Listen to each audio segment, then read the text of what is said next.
2 of 3 of the seafood mukbang prep. Okay, I did the crab earlier, and the crab, I did the garlic noodles, I did the sausage, the boiled eggs, and I got the pickles together, and I made I have my beloved sauce, and I also have my chowder house sauce. And so now we're going to get in to the final prep stage. I have my oil heating up. I have my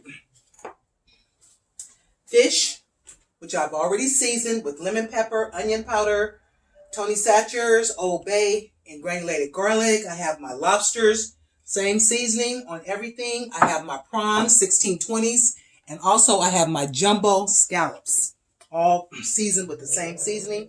And so what I'm getting ready to do right now is I'm going to make a tempura batter. If you've never made a tempura batter, oh my goodness, it's wonderful.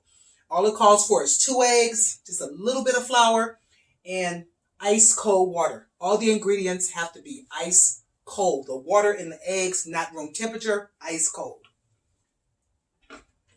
And I've been making it for so long, as I'm making a mess, as you can see. And you want it thick, on the thick side. So if this is not thick enough, I'm just going to add more flour to it. That's all I'm going to do.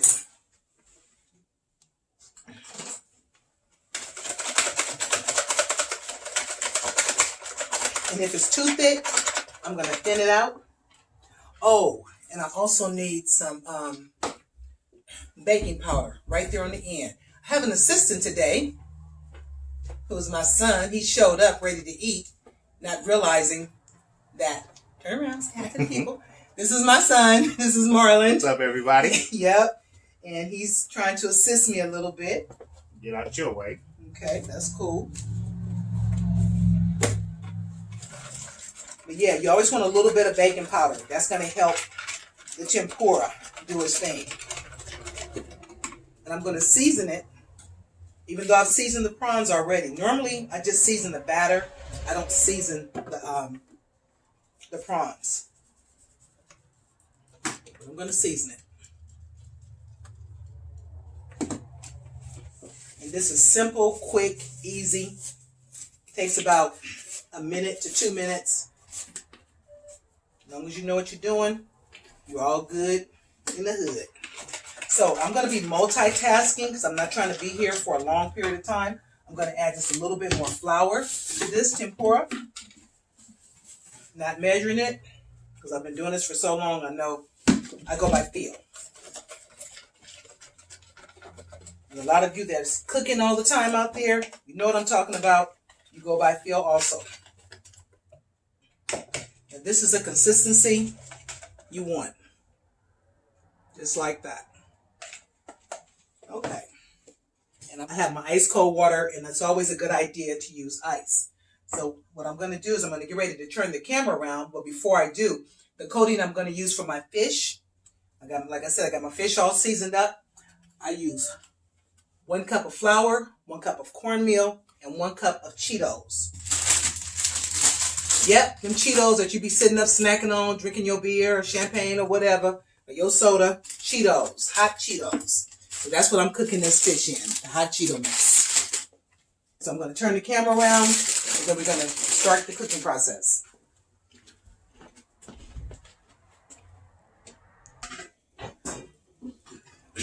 This is what you want. This is the texture. This is the look right here. You want those prawns coated good because you want them dry so that the tempura will stick, will adhere to these prawns. And I'm working out of the sink because it's easier when you make a mess. You mess it up right in that sink. You clean it up right in that sink. Okay, I'm just going to add just a little bit more water. That's why I said keep you some ice water going. Water and ice. There we go. Oh, this is ready. There we go. Oh, my bad. I only did the first one. You don't have to do this next step when I'm getting ready to do, but either you put it back in flour or you put it in something else, and I'm going to put this in the Cheeto coating. Try this Cheeto coating. It's really good. It's different. Really different.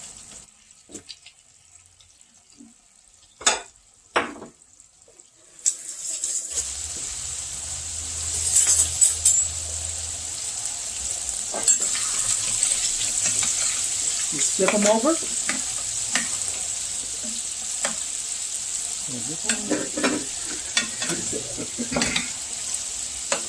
It's so nice to have somebody assisting you. Because this is work. This is work. This is work. Yep. Doesn't take prawns a long time to cook.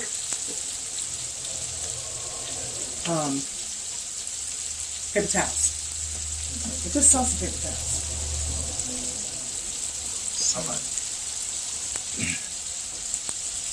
Crab is ready. Marlon, let them see that. See? Oh yeah, that's perfect. That's perfect. Perfect.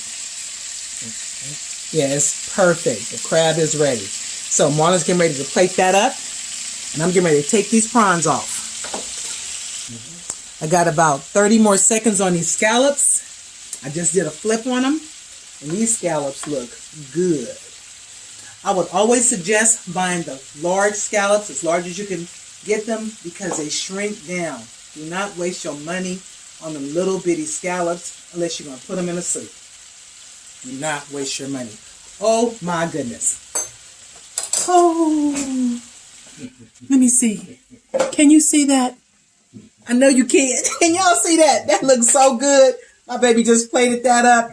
And yes, I put the lemons inside of here when I roasted them. Because whenever you put lemons on heat, it just loosens the juice. And that's what you want. Be right back. This is the tempura fried prawns. I'm going to give you guys a quick look. See what we got going on over here. Tempura fried prawns. Really? Mm-hmm. Okay, we back. And I got the fish going. Make sure you can see. Yep, you can see. Okay, I got the fish going over here. And it's frying up until it gets good and crispy. I don't know how long that's going to be, but until it gets good and crispy. I'm going to cover this up right here. And then we have the lobster tails cooking over here on this side. And the lobster tails are cooking in butter. This is how I cook mine. Everybody's different. Some people boil them. Some people bake them. Some people steam them. This is how we do it over here. And it doesn't take long for the lobster tails either. And another thing with the lemons, you can always take the lemons, cut them in half, and whatever pan you're doing, like I'm doing this with the butter, just stick the lemons down up in here, and it's going to have the same effect as it did in the oven. It's going to release all those juices. Or you can also put the lemons in the microwave for about 20 seconds, no more than 30 seconds. Just knead them a little bit, put them in the microwave, and it's going to release the juices. Same thing with lime. That's what happens with the citrus. So these lobster tails are ready.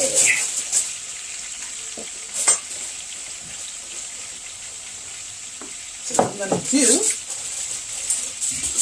my son just covered this up, but I need it. I'm going to take the lobster tails. Oh, you can see that. Okay, cool. Okay. We put the sausage over here. Now we're going to go in with the lobster tails. I always cut my lobster tails in half. You cannot have people wasting your seafood. It costs too much money. Okay? And all this butter, all this good, I'm going to take this and I'm going to pour it over this. The fish is still cooking. And let that finish up. And then we're going to wrap this up. Oh. I didn't show you the scallops. I think I should put the scallops in here and leave them separate. It's up to you. No, I think I'm going to leave them separate. Here's the scallops. All that I had in that pan. This is what I had, so I just put them in this little bowl right here. But when we get ready to eat, I don't know. I might put them in there. We'll see. Okay, I got the last of the prawns cooking. I have the fish. I took the fish out of the prawn grease and put it over there in the frying pan. And I just did a flip on it because I wanted to keep it hot and make sure it stays good and crunchy. And we're getting crunchy and we're getting ready to wrap it up. We are now done with part 2 of part 3 of the prep for the mukbang. Now we are going to get into part 3 of part 3, the actual mukbang. Everything is ready. I'm hungry. I'm ready to eat. Only thing I've been drinking today is water in my detox water. I'm ready for some food. And I'm going to eat this food and I'm going to share with you guys what all that we have. And I hope you enjoy it. And I hope you have enjoyed how I make roasted garlic crab, my prawns, my lobster, my scallops, my fish. And the type of fish I have is rock cod and lean cod. And like I said, I don't think they sell those in the store. We have to go out to the ocean to catch them. And those fish, even though I deep fried them, those fish fry up really good pan fried. If you pan fry those fish, to me, that's the best. But I know my son likes fried, so I did fry for him. But anyway, try it. If you ever get rock cod, before you deep fat fry it, pan fry it. So good. So until the next one, if you have not subscribed to my channel, please do so at this time. Hit the subscribe button, like, share, comment, share this video with others so that they can see what's going on over here with Eating with Food for Thought, aka the personal chef. Now, I'm ready to go do a wardrobe change, and we finna get it in. We'll be back in a minute. Thank you.